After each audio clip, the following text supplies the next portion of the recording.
हर नए वीडियोस पाने के लिए मेरे चैनल को सब्सक्राइब करें और बेल आइकन को ज़रूर दबाएं और लास्ट में एक लाइक भी कर दें।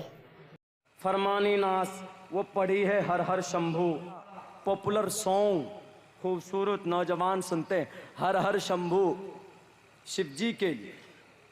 हमको तो नहीं पता, सफ़र में टूर में थे तो किसी ने भेज के दिया, मौलाना एक मुस्लिम बच्ची है फरमानी नास वो पढ़ी है हर हर शंभू, हर हर शंभू शिव महादेव शंभू। शंभू को 4 बार बोलते हैं, मेरे पास टाइम नहीं है 4 बार बोलने का।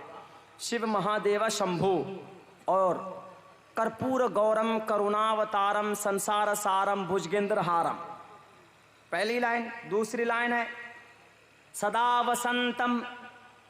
वसंतम हृदय रविंदे भवम भवानी सहितम नमानमि।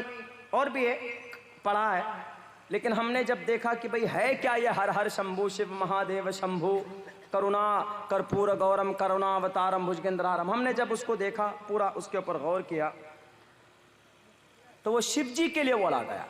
शिव जी हमारे हिंदू भाइयों का सबसे महान, समझिए एक तरह से महान खुदा, उनके हरि शिव जी वो एक तरह से अजाब वाले, भूकंप वाले, सैलाब वाले क्या हैं?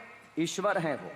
जैसे विष्णु पालने वाले ईश्वर हैं, वो सिर्फ पालते हैं, अब पैदा करने वाले ब्रह्मा जी हैं हमारे हिंदू भाइयों का अकीदे के मुताबिक, तो शिव जी मारने वाले। तो उसी शिव जी की शान में ये बातें कही गई है। लेकिन आखिर में एक जो जुमला है नमो नमामि, तो इसकी वजह से किसी मुस्लिम को पढ़ने की परमिशन नहीं होती है अकीदतन, चूँकि अकीदा उसके अंदर नमामि का आया। नमामि का मतलब हम आपकी वासना, हम आपकी पूजा करते हैं। कर्पूर गौरम, कर्पूर गौरम का मतलब कपूर की तरह आप गोरे हैं। करुणावतारम, करुणा के आप अवतार हैं, अच्छी बात है। कपूर की तरह गोरे हैं, ये भी अच्छी बात है। संसार सारम, पूरी दुनिया के आप क्या हैं? सार है, पालने वाले, पैदा करने ये मालिक हैं। उसके भुजगेंद्र हारम, सरपराज को गले में लपेटे हुए हैं कौन? नाग को भुजगेंद्र हारम कहा। सरपराज को, सरपराज उस नाग को कहा जाता है जिस पर पूरी दुनिया बसी हुई हो। तो शिव जी के गले में जो नाग है उसके लिए कहा गया सरपराज भुजगेंद्र हारम। आप उसके आप गले में लटकाए हुए हैं। उसके बाद आगे जो कहा गया कि दिल से सदा वदंते, दिल से, हमेशा से हृदय रविंदे, दिल की गहराई से। भवम भवानी, भवम शिव जी, भवानी माँ पार्वती और आप हमारे दिल में रहें। और हम नमानमि सहितम, जिसकी वजह से नमामि, हम आपको नमन करते हैं। अब यहाँ पर इस्लाम नमन किसको करता है? किसके लिए ऑर्डर देता? अल्लाह के लिए देता। और हमारे अकीदे के हिसाब से अल्लाह हमारा एक है, कुल हु अल्लाहु अहद अल्लाहु समद लम यलिद वलम यूलद। इसीलिए ये मंत्र पढ़ना, ये भजन पढ़ना सिर्फ उस बच्ची के लिए जायज़ नहीं, बल्कि एक गाने की लिस्ट में आ जाता है ये भजन। और गाना इस्लाम में जायज़ नहीं है, चाहे सुने या सुनाए या पढ़े या रिकॉर्ड करवाए। गाना उलमा से पूछ लीजिए, गाने के अंदर म्यूजिक जैसे ही दाखिल कर दिया आपने, आप नात सुन रहे हैं लेकिन नात में आपने म्यूजिक जैसे आपने मिक्स किया, वो नात गाने में हुर्मत हराम होने की वजह क्या है? म्यूजिक है। आप डीजे लगा दीजिए, ऑटोमेटिक आपका कमर हिलने लग जाएगा, देख लीजिएगा। क्यों? म्यूजिक के अंदर ऐसी तासीर होती। इसलिए म्यूजिक की वजह से गाने को हराम करार दिया गया। और इसके अंदर तो शिरकी अल्फाज भी हैं। तो साफ लफ्जों में कहा गया कि गाना सुनना, सुनाना, बनना, बनाना, रिकॉर्ड करवाना, उसको पब्लिश करना, उसको यूट्यूब में डालना कि व्यूअर्स बढ़ेंगे, पैसे आएंगे, तो इस हिसाब से ये चीज हराम है, हराम है। चाहे वो फरमानी नाज गाए या अब्दुल्ला सालिम गाए, या कोई मुफ्ती साहब गाएं, या कोई काजी साहब गाएं, या कोई एक नाखानदा तबका कोई नौजवान गाए, सबके लिए गाना सुनना सुनाना हराम है। साफ लफ्जों में कहा गया कुरान करीम के अंदर, वो मिनन्नास मन यश्तरी लावल हदीथ लिगुल्लान सबीलिल्लाह। इसलिए मैडम मोहतरमा, आपने गाया और आपने ये कहा कि किसी भी हुनर का, किसी भी फन का धर्म नहीं होता। मैं मानता हूं हुनर और फन का धर्म नहीं होता, लेकिन जिस बंदे के अंदर हुनर है उसका एक धर्म होता है, उसका एक अकीदा होता।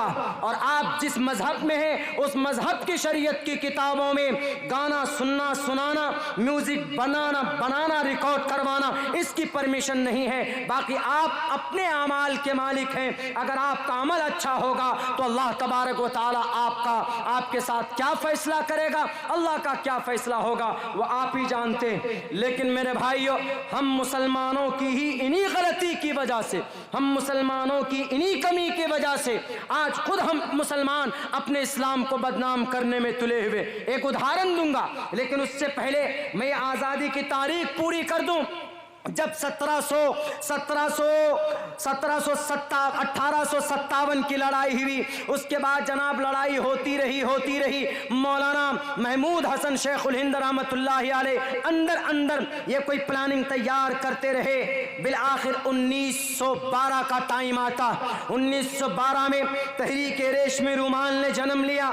1916 में हजरत को जेल कर दिया जाता है। माल्टा, ये माल्टा आप जानते हैं कहां पे है माल्टा, जहां पर आज हमारे इस देश का एक हिस्सा बना हुआ पानियों के बीच में है वो इलाका माल्टा की जेल खाने में शेखुल हिंद को डाला गया, मौलाना हुसैन अहमद मदनी को डाला गया, इन लोगों को डाला जाता। उसके बाद अंग्रेजी लेनी शुरू होती है। 1912 से लेकर 1947 तक एक तरफ से उलमाए किराम मैदान में आ जाते। इंडिया गेट पे लिखी हुई है ये बात, तकरीबन 70,000 उलमाए किराम ने, 70,000 सिर्फ उलमा ने इस देश को आजाद करने के लिए कुर्बानी दी थी। बड़े बड़े फतवे सादिर हुए जिनकी वजह से जेल जाना पड़ा। अकाबिर ने कहा कि मर जाऊंगा, अंग्रेज के खिलाफ फतवा नहीं बदलूंगा, अंग्रेज के खिलाफ जो लड़ाई थी वो जारी रहेगी, क्योंकि हम अपने इस देश में किसी को घुसने नहीं देंगे। आज तिरंगा के नाम पर, आज इस देश में वंदे मातरम के नाम पर, आज भारत माता की जय के नाम पर, ये प्रूफ, ये दलील नहीं है। अगर कोई इंसान वंदे मातरम नहीं पढ़ता है तो भारत के संविधान में वो गुनहगार नहीं है। अगर कोई जय भारत माता की जय नहीं बोलता है तो इस देश की संविधान में वो गुनहगार नहीं है। हम जुबान से नहीं बोलते, हम अमली एतबार से मोहब्बत दिखाते हैं। आज भी इस देश को खून की जरूरत पड़ेगी तो हमारे उलमा मैदान में आएंगे इंशाअल्लाह। हमारे टोपी वाले मैदान में कल भी आए थे, आज भी दिल से सलाम करते हैं अपने इस देश की आन बान शान को। हम तो मुखालफत करते हैं ये जो प्रॉपर्टी को बेचा जा रहा, लेकिन इस देश की मट्टी किसी और के हाथ में चली जाए, हम इस चीज को बर्दाश्त नहीं कर सकते। ये हमारी तारीख है। 15 अगस्त को ये देश आज़ाद हुआ 1947 को। 26 जनवरी 1950 को इस देश के अंदर कानून लागू किया गया। 3 साल बाद, तकरीबन आज़ाद होने के 3 साल बाद, तो 26 जनवरी इसलिए मनाते हैं, उस दिन संविधान लागू किया गया। ये छोटी बातें थी जो आपको बताना ज़रूरी था। लेकिन एक बात मैं आपके बीच में अभी ये रखना चाहता हूँ, मेरे भाइयों, मेरे मुसलमानों, हमारे आमाल बद की वजह से हम लोग हालात का शिकार अभी हो रहे हैं। जो नागुफ्ता भी हालात है हमारे आमाल की वजह से। कैसे? एग्जाम्पल क्या, मैं एक उदाहरण हर जगह देता हूँ। उदाहरण ये है कि जैसे पर्दा है, पर्दे के ऊपर एक बड़ा वावेला मचा था, बड़ा झमेला हुआ था। तो पर्दे के ऊपर 2 फैसला आया, एक कर्नाटका हाई कोर्ट का आया और एक वहाँ का जनाब क्या बोलते हैं केरला हाई कोर्ट का आया। केरला हाई कोर्ट का फैसला यह था कि पर्दा it is a essential part of Islam, it is a integral part of Muslim women. Muslim औरतों के लिए ज़रूरी है, ये जुज़े ला इनफक है पर्दा करना। किसने कहा? केरला हाई कोर्ट ने कहा। कर्नाटका हाई कोर्ट ने कहा कि पर्दा ज़रूरी नहीं है। हालांकि कुरान में क्या लिखा है? 7 आयतें हैं पर्दे के ऊपर। उलमा बैठे बताते हैं क्या कहा गया। उलमा आपको बताएंगे कि जब अरबी में अम्र आता है जब वो करीने से खाली हो। अम्र मतलब, अमर means order, that's an order. Order जब कहीं पर आता है अरबी में उसका मतलब जरूरी होता है, कंपल्सरी। जैसे अकीमुस्सला, फर्ज है, जरूरी है, नमाज कायम करो, क्यों? ऑर्डर। आतुज़ ज़कात, ज़कात दो, ऑर्डर है। वतिम्मुल हज्ज वल उम्रा, हज करो, जरूरी। कुतिबा अलैकुमुस्सियाम वतिम्मुस्सियाम, रोजा फर्ज है। कुछ कंडीशन की वजह से वो अलग हो जाता है, लेकिन ऑर्डर। तो कई जगह कुरान में कहा गया वक़रना फी बुयूतिकुन्ना, कहा गया साफ लफ्जों में। और भी कई जगह या निसा अन्नबी लस्तुन्ना काहदिम मिनन निसा इन इत्तक़ैतुन्ना फला तख़ज़ाना बिल क़ौल, ये सब आयतें हैं। वला तबर्रजन तबर्रुजल जाहिलियतिल ऊला, ऑर्डर है ये। और 70 हदीसें ऐसी है जो पर्दे के वजूब पर। मेरी समाज की माँ और बहनों, पर्दा तो आपने उठाकर फेंक दिया, बुर्का आपने उठाकर फेंक दिया। वो मैडम बोलती है कि कहाँ पर हिजाब है कुरान में? मिम फसअलू मिम वराइल हिजाब नहीं दिखता है इंडिया टीवी वालों, फसअलू मिम वराइल हिजाब नहीं दिखता है एबीपी वालों। कुरान में फसअलू मिम वराइल हिजाब, हिजाब नहीं दिखता है मैडम अंजना ओम कश्यप। देखिए कुरान में हिजाब का लफ्ज है और 7 आयतें 70 हदीसें ऐसी है जो पर्दे के वजूब पर दलालत करती। क्या ये कर्नाटका के जस्टिस साहब को मालूम नहीं था? मालूम था, लेकिन चूंकि इस देश का एक कानून है, उस देश के कानून में आप अररिया चले जाइए, अररिया कोर्ट जाइएगा तो वहां पर जज के सामने एक तरफ दलाइल होंगे फॉरेंसिक मेडिकल दलाइल, लेकिन एक तरफ एक चश्मदीद गवाह होगा, एक चश्मदीद गवाह। वो ये कहेगा कि सर इसने मर्डर किया है, मैं इसका गवाह हूं, मैंने देखा, आई विटनेस मैं हूं, मैंने देखा फला बजकर फला मिनट पर इसने वहां पे इसको मारा। लेकिन फॉरेंसिक रिपोर्ट इसके मुखालिफ में है। 10 फॉरेंसिक रिपोर्ट है। जज किसकी बात मानता है? आई विटनेस की बात मानता है, चूंकि अपने आंखों से देखा।